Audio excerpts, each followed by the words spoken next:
నమస్తే.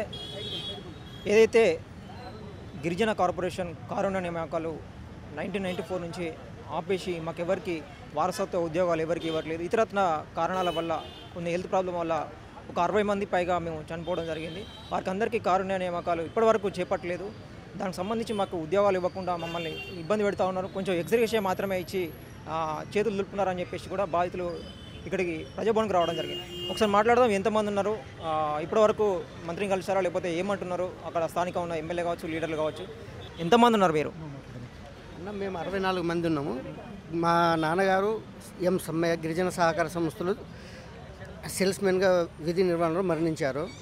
గత 20 సంవత్సరాల నుండి మేము కారుణ్య నియామకాల కోసం అప్లికేషన్ పెడుతూనే ఉన్నాము.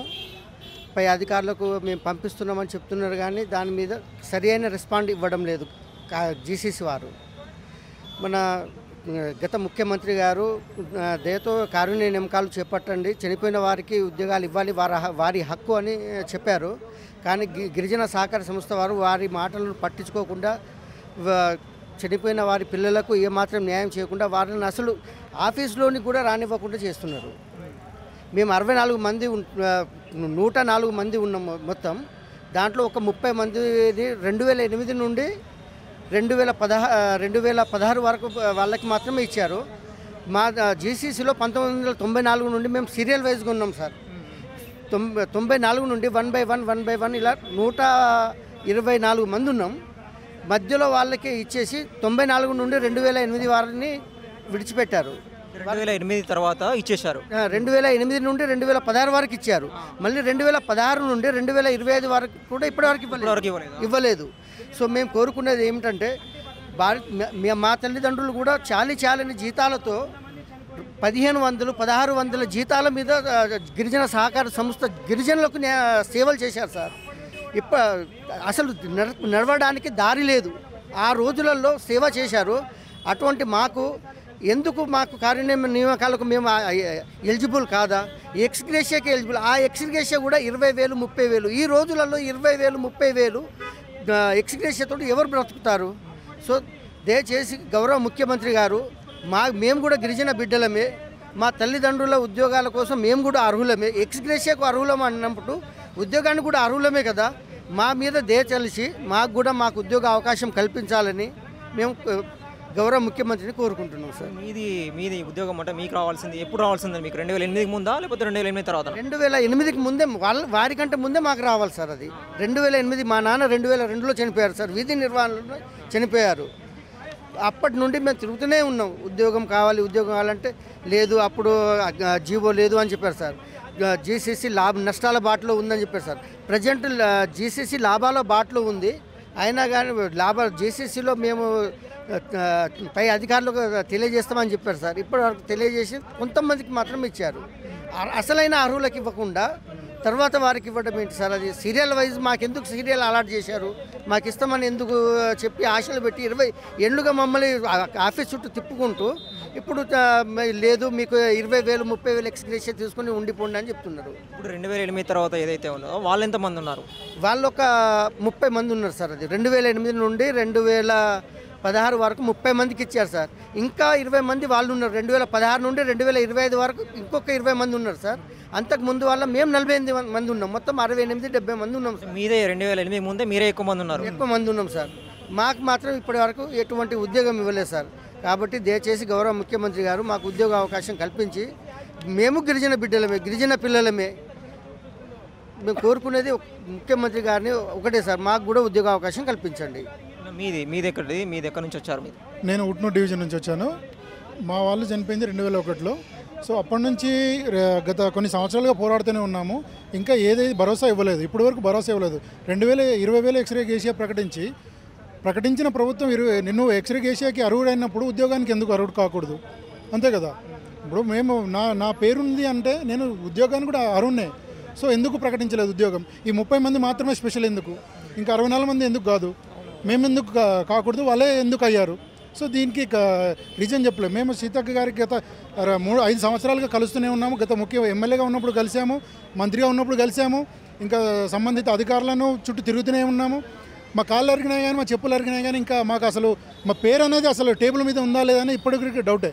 సో దయచేసి సంబంధిత మంత్రి గారికి, ముఖ్యమంత్రి గారికి తెలియజేస్తుంది ఏంటంటే మా పేరును గుర్తించండి, అసలు మేము ఉన్నామని గుర్తించండి. ఫస్ట్ ఆఫ్ ఆల్ మా పేరును గుర్తించండి, మమ్మల్ని మాతో కనీసం ఒక 5 నిమిషాలు మాట్లాడే అవకాశం కల్పించండి. మాకు సంబంధిత ఈ రాష్ట్ర ముఖ్యమంత్రి గారికి విన్నవించేది ఇది ఒకటే, మమ్మల్ని ఒక 5 నిమిషాలు మీ దగ్గరికి మా సమస్యను మీ వరకు వచ్చేటట్టుగా మమ్మల్ని రానివ్వండి మీ దగ్గరికి. ఇప్పుడు ఏదైతే ఫస్ట్ 2008 నుంచి ఈ 2016 అన్నారు కదా, 2016 వరకు మీరు ఒక 30 మంది 40 మంది అన్నారు కదా, ఆ 40 మందికి అంటే ఫస్ట్ చైర్మన్ గాని కలిసారా? ఫస్ట్ మీరు ఎట్లాంటి కార్యక్రమాన్ని మీరు చేపట్టారు? అప్పుడు తీసుకోవాలని చెప్పేసి, ఉద్యోగం ఇవ్వాలని చెప్పేసి అప్పుడు సంబంధిత మంత్రి గారికి కలవడం జరిగింది, చైర్మన్ గారిని కలవడం జరిగింది. అప్పుడు మన సంబంధిత మంత్రి గారు సత్యవతి రాథోడ్ గారిని చెప్పుకోవడం జరిగింది. వాళ్ళు కూడా చేస్తామని చెప్పారు, కానీ అది అక్కడి వరకే ఆగిపోయింది.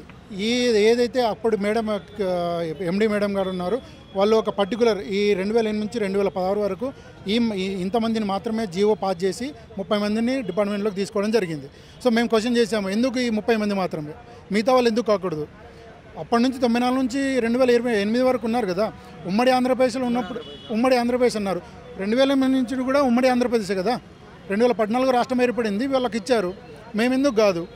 సో మీరు కూడా ఒక జీవోని తెచ్చి మాకు కూడా న్యాయం చేయండి అని చెప్పేసి మేము కోరుకుంటున్నాం. అంటే మీ వరకు ఏమన్నా వీళ్ళు బీఆర్ఎస్ ప్రభుత్వం వచ్చిన తర్వాత ఏమన్నా మార్చింది అని అనుకుంటారా మీరు? ఏమన్నా 2008 నుంచి వీళ్ళకి ఒక సపరేట్ జీవో తెచ్చారు. సో 2016 వరకు ఒక సపరేట్ జీవో అన్నారు, సపరేట్ జీవో ద్వారా వీళ్ళకి ఉద్యోగ భద్రత కల్పించి వాళ్ళకు ఉద్యోగం ఇచ్చారు. సో అంతకంటే ముందు కూడా ఉన్నాం కదా, వాళ్ళకు కూడా ఒక జీవో తెండి. ఇప్పుడు మేము కొట్లాడేది ఏదో ప్రభుత్వానికి వ్యతిరేకంగా కాదు, ఏదో కాదు, మాకున్నటువంటి హక్కును మాకు కల్పించండి, అంతే అని చెప్పేసి మేము కోరుకుంటున్నాం. ఇప్పుడు బీఆర్ఎస్ ప్రభుత్వం వచ్చిన తర్వాత గిరిజనులు కూడా పొడుపు పట్టాలకు సంబంధించి కూడా ఫోకస్ చేయడం జరిగింది. అప్పుడు మన కేసీఆర్ గారు అప్పుడు గిరిజనులు కూడా మీద ఫోకస్ చేశారు. అంటే అప్పుడు ఏమన్నా కేసీఆర్ గారు అటు సైడ్ వచ్చినప్పుడు మీరు కలిసే ప్రయత్నం చేయలేదు? లేదు, ఇప్పటివరకు సార్ని ఎప్పుడు కలవలేదు. సో మా సంబంధిత గారికి కూడా కలవడం జరిగింది సార్, కేటీఆర్ గారికి కూడా కలిసి భూపాలపల్లి సభలో భూపాలపల్లి వచ్చినప్పుడు లెటర్ ఇవ్వడం జరిగింది. సరే, దాని గురించి నేను చర్యలు తీసుకుంటాను. అది ఏ ఇయర్లో ఇచ్చారు మీరు? మన ఎలక్షన్కి ముందు, జస్ట్ మొన్న 2023 ఎలక్షన్కి ముందు ఒక 3 ఎలక్షన్ కోడ్కి వచ్చే 1-2 మంత్స్ ముందు కలిసాం సార్. కలిస్తే సరే నేను మీ అధికారులకు తెలియజేస్తానని చెప్పారు సార్. తెలియజేసింది లేదు, ఇప్పటివరకు వచ్చింది లేదు సార్. అది మేము మాత్రం ఇక ఈ హైదరాబాద్ చుట్టూ వచ్చినప్పుడల్లా 2-3 వేలు మా జేబుల నుండే పోతున్నాయి తప్ప మాకు రూపాయి అసలు అసలే ముందే గిరిజన బిడ్డలం, మా దగ్గర అసలే లేదు. మేము రావాలంటే దాదాపు 250-300 కిలోమీటర్ల నుంచి రావాలి సార్. ఏటూ నాగరం డివిజన్ సార్ మాది. ఏటూ నాగరం నుండి మేము రావాలంటే వీళ్ళని డబ్బులు అడుక్కొని రావాల్సి వస్తుంది. ఇక్కడికి వచ్చినాక వీళ్ళు కనీసం ఆఫీస్లో కూర్చోబెట్టి మీ ప్రాబ్లం ఏముంది, అసలు దీనికి మరి పరిష్కార మార్గం ఏముంది అనేది కూడా, అసలు ఏం చేయాలనేది కూడా చెప్పడం లేదు సార్ వాళ్ళు. ఇప్పుడు మీది 2000 మనకి ప్రభుత్వం అప్పటి తెలంగాణ ఏర్పడలేదు. అప్పుడు 2008 నుంచి 2014 కావచ్చు. అంటే 2014 నుంచి 2000 ఇప్పుడు ఈ మధ్యలో ఇచ్చారంట, 2018 మధ్యలో ఇచ్చారంట ఈ 4 సంవత్సరాలు. అంటే ఆ ముందు ఉమ్మడి ఆంధ్రప్రదేశ్ ఉన్నది కాబట్టి దానికి సంబంధించి వేరే ఆఫీస్ ఉంటుంది కదా, అక్కడికి వెళ్ళి కలిసే ప్రయత్నం చేశారా? చేశాం సార్, అక్కడ కూడా అప్లికేషన్ పెట్టాం సార్. ఇప్పుడు అక్కడ అప్లికేషన్ ఇస్తే వాళ్ళు మాకు మీ గవర్నమెంట్ మీకు ఉంది కదా, మీ గవర్నమెంట్ వాళ్ళే ఫాలో అప్ చేయాలి, దాన్ని మేమేం చేసేదేం లేదు అని చెప్పి తెలియదు. రాష్ట్ర ప్రభుత్వం విడిపోయింది కాబట్టి ఆ చట్టం కిందకి వస్తుంది, లేకపోతే కొత్త ప్రభుత్వం ఏర్పడింది కాబట్టి మా దాని కింద రావట్లేదు అట్లే మన చెప్పారు అధికారులు? లేదు సార్, ఇది అందరికీ వర్తిస్తుంది అనే చెప్పారు సార్ వాళ్ళు. అందరికీ వర్తిస్తుంది, కాకపోతే ఇప్పుడు వాళ్ళు స్పెషల్ జీవో తీసుకుంటే మేమేం చేయలేము దాన్ని. ఎందుకంటే ఇంతకుముందు అందరం కలిసి ఉన్నాం కాబట్టి మీ సీరియల్ మీకే ఉంది, మీ కాపీలు కూడా పంపించామని చెప్పారు సార్. మీరు అర్జీ పెట్టుకున్న అప్లికేషన్ కాపీలను కూడా పంపించాము మీరు మీ సంబంధిత అధికారులను కలవండి అని చెప్పారు సార్. వీళ్ళు వస్తే స్టార్టింగ్లోనేమో కొన్ని రోజులు మేము చేద్దాం అని చెప్పారు సార్. ఆ తర్వాత దాన్ని పట్టించుకునే వాళ్ళే లేకుండా అయిపోయింది సార్. అది ఇక అయిపోయినట్టే, ఇక దాన్ని మరుగున పడేసినట్టు చేస్తున్నారు వీళ్ళు. ఇప్పుడు ములుగు అంటే మనకి సీతక్క గారే ఎక్కడికి అందుబాటులో ఉంటారు. ఇప్పటికి ఎన్నిసార్లు కలిశారు? దాదాపు ఒక 10-15 టైమ్స్ కలిసాం సార్. కలిసినప్పుడు అలా ఏమంటుంది? మేము చేస్తాను సంబంధిత అధికారికి కూడా తెలియజేస్తానని చెప్పారు సార్. కానీ ఆ అధికారులకు తెలియజేయడం ఏమిటో అసలు ఏం అర్థం కావట్లేదు. మేము కూడా గిరిజన బిడ్డలమే ఎందుకు అంటే తీసుకోవాలని చెప్పేసి జీవో ఎందుకు ఇవ్వట్లే అని మీరు అనుకుంటున్నారు? అంటున్నాం. మాకు ఎందుకు మాకు ఇవ్వకూడదు అనేది మా బాధ సార్. అసలు మేము 94 నుంచి ఉన్నాం సార్. 94 నుంచి అప్పటి నుంచి అదే మాట. అప్పుడే మీకు అసలు అవకాశం లేదు అని చెప్పేది ఉంటే మేము ఏదో వేరేది ఏదైనా చూసుకునే వాళ్ళం. కానీ మీకు కల్పిస్తాం, అవకాశం వచ్చినప్పుడు మీరు సీరియల్లోనే ఉన్నారు, కల్పిస్తామని చెప్పారు సార్. ఇప్పటివరకు కల్పించింది మాత్రం లేదు. మీరు చెప్పండి. మీరు నా పేరు వజ్జ శ్రీలేఖ. మా నాన్నగారు వజ్జ కన్నయ్య 2007. మా నాన్నగారి పేరు వజ్జ కన్నయ్య 2007లో చనిపోయారు. ఎందువల్ల జీసీసీలో గిరిజన సంక్షేమ శాఖల్లో లారీ డ్రైవర్గా పనిచేస్తూ 2007లో చనిపోయారు. చనిపోయిన తర్వాత నుంచి దరఖాస్తు చేసుకోవడం జరిగినప్పుడు ఆ కాలంలో టీఆర్ఎస్ ప్రభుత్వం ఉంది. టీఆర్ఎస్ ప్రభుత్వం ఏం పట్టించుకోలేదు. ఇప్పుడు ఈ కాలంలో కాంగ్రెస్ ప్రభుత్వం వచ్చింది కాబట్టి ఈ మంత్రి సీతక్క గారిని ఈ దరఖాస్తుని కొంచెం ముందుకు సాగించాలని కోరుకుంటున్నాను. మీరు ఎన్ని సంవత్సరాలు అవుతుంది మీరు అప్లికేషన్ ఇచ్చి మేము 2007 నుంచి ఇస్తున్నామండి. 2008 నుంచి అట్లా ఇస్తున్నాము. ఇంతవరకు పట్టించుకోవడం లేదు. దానికోసమే. మీరు ఎంతమంది ఉన్నారు మీ ఏరియాకి సంబంధించి? మా ఏరియాకి సంబంధించి ఒక 5-6 మెంబర్స్ ఉన్నారు. భద్రాచలం డివిజన్కి సంబంధించిన వాళ్ళం 5-6 మెంబర్స్ ఉన్నాము. అక్కడ ఫస్ట్ ఎవరిని కలిసారు మీరు? ఫస్ట్ అక్కడ భద్రాచలం డివిజన్కి సంబంధించిన డిఎంకి ఫస్ట్ అప్లికేషన్ ఇచ్చామండి. అప్లికేషన్ ఇచ్చిన తర్వాత ఇక్కడ చైర్మన్ ఉన్నారు కదా, జిఎంని మాకు కలిసామండి. అక్కడి నుంచి ఇంకేం పట్టించుకోవట్లేదండి. అప్లికేషన్ ఇవ్వడం జరిగింది. ఇప్పటికి మీ ఎన్ని సంవత్సరాలు అవుతుంది? 2000 అంటే ఒక 10-12 ఇయర్స్ అవుతుందండి. ఎక్స్క్రిషన్ ఎంత మీకు ఇచ్చారు? ఎక్స్క్రిషన్ వచ్చేసి 50,000 ఇచ్చారండి. అప్పుడు 50,000 అంటే సరిపోద్ది, కానీ ఈ కాలంలో సరిపోదు కదా. ఎక్స్క్రిషన్ అన్నా పెంచండి, లేకపోతే ఈ ఉద్యోగం అన్నా ఇప్పించగలరని మంత్రి సీతక్కని మేము కోరుకుంటున్నాము. మీరు చెప్పండి. మీరు ఎక్కడి నుంచి, మీది ఎంతమంది? మీరు? నర్సంపేట నుండి సార్. అశోక్ నగర్ సుంచ వెంకటేష్. నేను మా నాన్నగారు ఏమైందంటే ఆంధ్ర తెలంగాణ ఉన్నప్పుడు చనిపోయాడు. అందువల్ల ఏమైందంటే 2001లో చనిపోయారు. చనిపోతే ఏమైందంటే జిల్లాలు మా డిస్ట్రిక్ట్ వేరే అయ్యాయి కదా. నా ఫైల్ ఏం వైజాగ్లో ఉందని అన్నారు, ఇక ఓన్ డిపార్ట్మెంట్లో ఇక్కడ ఉందని అన్నారు. నేను ఎన్నో సంవత్సరాలు తిరుగుతూనే ఉన్నాను. మా విలేజ్ నుండి ఒక వెంకటేష్ అన్న సుంచ సమ్మయ్య అని మా ఫాదర్ నేమ్ పేరునే, ఇంకో అబ్బాయి కూడా వాళ్ళ ఫాదర్ నేమ్ ఉన్నా కానీ ఏమైందంటే ఇక్కడికి వస్తే ఆఫీస్లో కనికరం లేకుండా ఎలా ఉంటాయో ఇలా కలిసి ఎన్ని వినతులు ఇస్తున్నాం. వినతులు ఎన్ని ఇచ్చినా కానీ వాళ్ళు పట్టించుకోకుండా చూడడమే లేదు. మేమే మా కోసం అట్లా ఫోటోలు, సెల్ఫీలు, ఇవన్నీ ఎక్స్ప్రెస్ లిస్టులు ఇవన్నీ సమర్పించడం జరిగింది. ఎంత తిరిగినా కానీ ఏమైందంటే వచ్చి పట్టనట్టుగా ఉంటారు చూడండి, అలా చేస్తున్నారు మొత్తానికి. ఈ సంవత్సరం అసలు సమాధానమే లేదు. ఆ జీసీసీ ఆఫీస్లో వచ్చి కాలర్గా తిరగలేక బచ్చాజీలు బొక్క పొద్దున్న దాకా కూర్చొని వెళ్తున్నాను తప్పితే ఏం లేదు, ఏం పని జరగట్లేదు. అప్పుడు గత ప్రభుత్వంలో కేసీఆర్ గారు ఇచ్చారన్నాడు అసంతృప్తిగా వద్దని ఇచ్చి, అప్పుడు కూడా 104 మంది అన్న తర్వాత 30 మంది లీస్ట్ చేశారు. 30 మంది ఏం చేశారు, 64 మంది ఇస్తే సంస్థ మొత్తానికి 60 మొత్తం కుటుంబాలకు చేస్తే న్యాయంగా ఉంటుంది. ఆ జీవో ఎందుకోసం? సామాన్య మనుషుల కోసమే కదా జీవో అనేదైనా ఏదైనా, వాళ్ళ బతు కోసమే కదా. ఇప్పుడు వీళ్ళకి ఏమైనా పాపం చేసిర్రా? వీళ్ళేమైనా చచ్చిపోవాలా? మీది ఏ ఇయర్ తర్వాత? 2001. మేమైనా పాపం చేశామా, ఏమైనా చేశామా? ఈ సంవత్సరాలు చేయడం తప్ప. ఇవ్వకుంటే ఎవరికి ఇవ్వకుండా ఏం కాకపోయేది. ఇచ్చి సగం మందికి ఇచ్చి సగం మందికి ఇవ్వకుండా మళ్ళీ ఎగ్రేషన్ ఇచ్చి, అది కూడా ఏంది 2022లో ఇచ్చారు. ఇప్పుడు చెక్కులు ఎటుపోయినాయో కూడా తెలియదు అని అంటే ఏం సమస్య అన్నట్టు. ఆ డబ్బులు కూడా ఎటుపోయాయో తెలియదు అన్న. ఆ డబ్బులు ఇప్పుడు సంస్థకి 20,000 అని అన్నారా? ఇప్పుడు మళ్ళీ పోయి కొంతమంది తీసుకుంటానికి కూడా వెళ్ళేవారు ఉంటారు కదా, తిరిగి కాలర్కి వాళ్ళు వెళ్ళినా కానీ వాళ్ళు తీసుకోవాలన్నా కానీ ఆ సంస్థలో ఆ డబ్బులు ఎటుపోయినాయో తెలియదు. సత్యవతి రాథోడ్ని కూడా అడిగితే మీరు తీసుకోలేదా అని అన్నారు కానీ ఆ మనీ ఎటుపోయినా జీసీసీ పైసలు ఇప్పటికైనా గవర్నమెంట్ పైసలు అంటే పుణ్యానికి వస్తున్నాయా వాళ్ళకైనా? అవి కూడా మా కష్టం పైసలే కదా, మాకు కావాలంటే మేము ఇవ్వట్లేదు కష్టంగా, అంతేనా? మీరు ఎంతమంది? 10 మంది. మీది 2001 సార్. మొత్తానికి ఏంటంటే అందులో లిస్ట్ మొత్తం 105 మెంబర్స్ మొత్తానికి. అందులో షార్ట్ అవుట్ చేసి 30 మందికి ఉద్యోగాలు ఇచ్చారు. మిగిలిన అందరూ ఎక్స్ట్రేసి రిజెక్టెడ్ అని పెట్టారు. ఇప్పుడు నా పేరు కూడా లిస్ట్లో లేదన్నట్టు. అని నేను మా 2001 రిజెక్ట్ లిస్ట్ అయినా చూస్తే అందులో లేదు, ఎందులో లేదు. ఆ ఉద్యోగం లిస్టులో లేదు.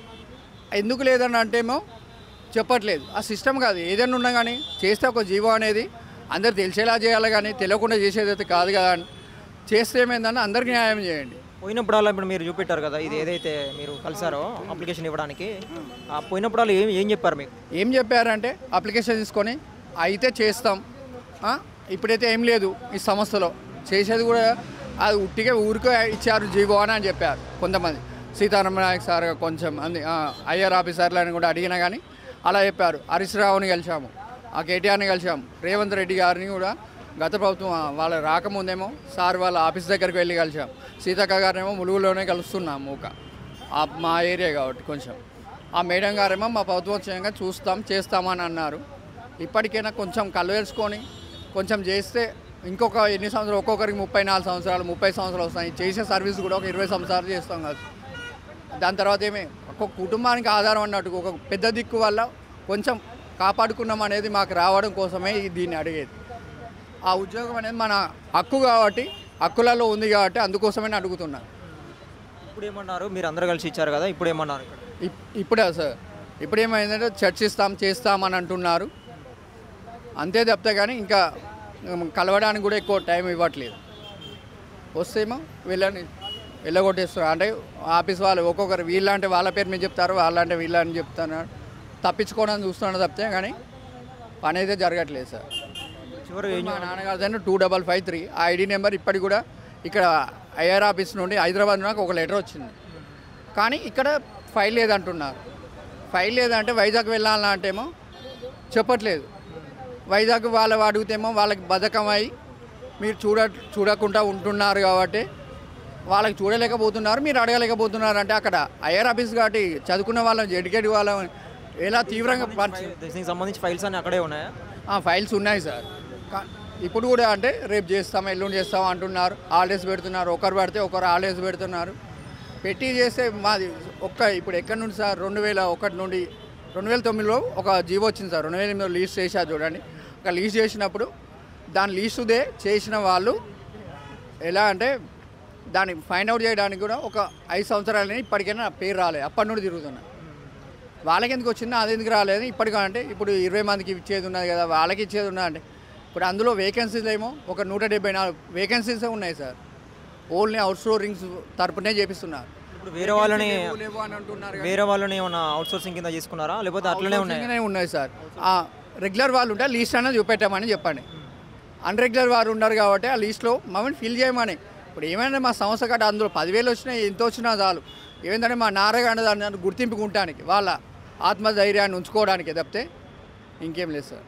ఈ గిరిజన సహకార సంస్థలో ఉమ్మడి తెలంగాణ రాష్ట్రంలో మొత్తం 100 మంది గిరిజన సహకార సంస్థలో మరణించిన వారు ఉన్నారు. దానిలో తెలంగాణ ప్రభుత్వంలో కేవలం 30 మందికి మాత్రమే కానూని నియామకాలు అమలయ్యేలా చర్యలు తీసుకున్నారు. ఇప్పుడు తెలంగాణ రాష్ట్ర వ్యాప్తంగా 70 మంది గిరిజనుల బాధితులు ఉన్నారు.